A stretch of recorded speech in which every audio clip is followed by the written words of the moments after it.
This is Rider Review to let you know that all hay bags are not created equal.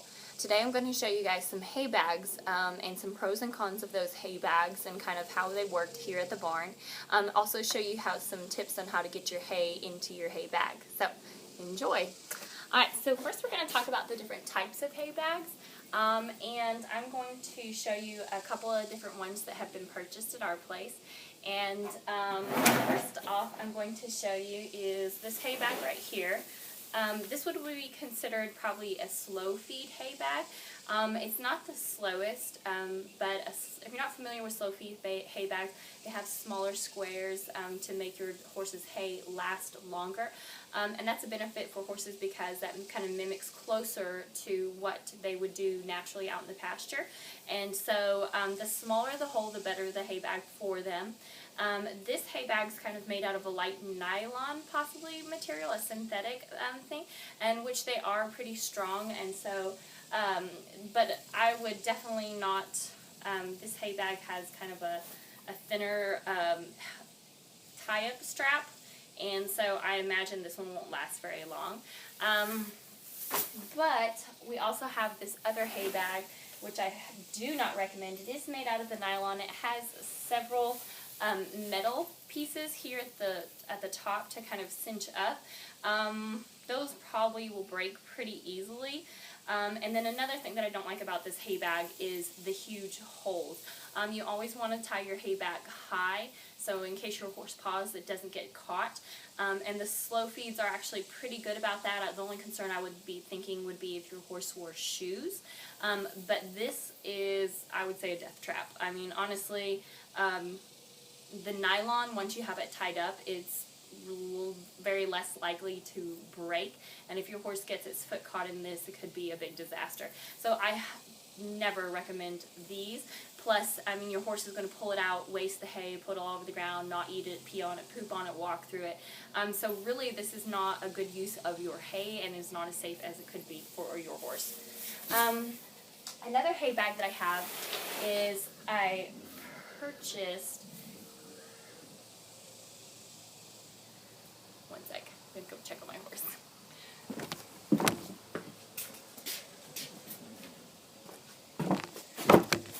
Okay. She's just snickering at the other horses. Another hay bag that I purchased is from Dover, and it is called, I believe, the Niblet bag. And it is a slow feeder because it has the smaller holes. It's probably a 2-inch by 2-inch holes. This hay bag is very soft. It's very cloth-like. It's large. I think they sell them in trailer sizes and stall sizes. And I actually think this is the trailer size, and it's actually quite large and can fit several flakes of hay with it. And they're actually pretty strong. My horse used it for this hay bag for a long time, and then we had another horse that used it that's quite tough on her hay bags, and I think she just popped one of the little top things off, but it was still workable because we just rethreaded it on a lower setting. So this hay bag is actually pretty good. The holes did stretch out after a bit, so it wasn't as slow feed as it started out to be. But, you know, overall I think it was like $12 or $13, and it was actually a pretty good buy. And it lasted a long time. It lasted my horse a long time until I switched to her current hay bags. Here's another death trap right here as well. Large holes made out of nylon. It has the metal pieces which could, you know, break. I mean, if a horse can hurt itself, it will. And then I'm going to show you what my current hay bags that I have are.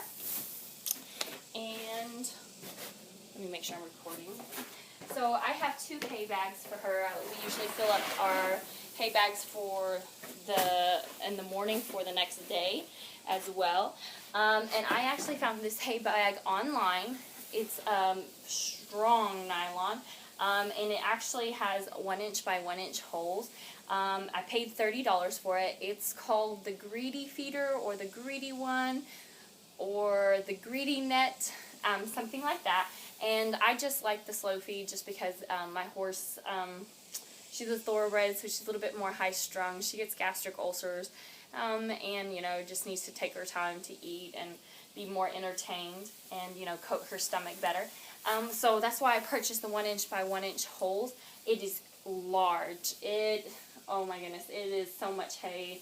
It holds so much hay. It's made out of strong nylon. It's got the really small holes. Initially, my horse didn't like eating out of this bag, and you know, at first would just leave her hay alone instead of, you know, polishing off her hay like she normally did. But eventually started using it and eating it, and so that was lucky because I paid $30 for this hay bag, and that's quite a bit to spend. But I thought it was well worth it. So she's eating it now and using it quite a bit. And then of course it doesn't have any metal, just the rope, small nylon. I don't think this is as comfortable, the little knots are as comfortable to eat out of. I would think maybe it would rub their lips, but I mean, I haven't showed anything on my horse versus the cloth one that Dover sells. And then, so I paid $30 for this hay bag. This hay bag was at a local tack shop, and it's basically the same bag for about $6. It has the rope, it has the very small netting. I don't know if you guys can see that. Very good, but it has super small netting. It's about the same size, a little bit more manageable. It's not as big, it's easier to fill and just move around. But it cost me $6. I think this is Lamisil brand. So if you can buy this online or find one at your place, I highly recommend them. So that's just the hay bags that we have around here. I'm definitely an advocate for the slow feeds. Definitely an advocate for, you know, no metal, simple rope, hang them high, it's just more safe. And so now I'm going to show you some tips on how we used to fill our hay bags. I don't know what we ever did, how to fill hay bags before this. So the way I fill hay bags is I just have a muck bucket, and to prep my hay bag, I'll just drop it in and pop it over, pull it over the top. And this is actually the wrong way to do this is because it's so broke on the edge. It'll probably catch my hay bag, but the other one is in use. And so basically you have this to fill. You've got your hay bag, pull it around it, and then you just take your hay, and you can take, I usually fill you 2 flakes, pop it in there. And this is a little bit smaller muck bucket than we usually put in, so it's actually not as easy. So larger one would be better. This is the one we normally use, but we're using it to store some loose hay in. So the larger your bucket is, depending on your hay bag, it'll be easier. So with that, I have another tip for you guys to use. I saw this on Invention TV, so the couple of tips or things that we use for hay is definitely a pair of pliers. And I highly recommend having your very own set specifically for hay. Don't use it as a multi-use, multi-garage tool or anything like that. Just have a set for specifically hay. It's so much more helpful, and you're less likely to steal it for something else. We also cut our alfalfa because one flake was getting a little bit too much for him, and so she usually was getting a half a flake. So the lady that boards with me, she has a lot coarser alfalfa than I do, so we usually saw it in half, so that's kind of a handy dandy tool if you have to divide your hay. And another option would be, my hay is a little bit softer. You could just use a serrated knife if you wanted to. And then, of course, some hay bales come with strings, so you always want to have a pair of scissors on hand specifically for hay. And then also, on Invention TV, I saw if you were to ever, you needed to cut your string or open a bale and you didn't have anything, that you could use, with string bales, you could use hay wire or hay string to open your bale. I saw it on Invention TV, so I thought I'd give it a try. And when I tried it, it was initially a little bit harder than I thought. Whenever Dom did it, he just like popped it open really quick. So it actually took quite a bit of pressure on my part to get it done. So I'm just going to show you how he did. He just got a piece of wire, popped it around it, and basically you saw and hope so. So hopefully that will help make your hay feeding a little bit more efficient. Some highly recommended ideals and things are the slow feed hay bags, the muck bucket to fill your hay bags. I mean, you can just drop it in there without your hay falling inside of it, and just having your own personal hay tools. versus going and stealing one from the garage or taking the hay one to use for the garage.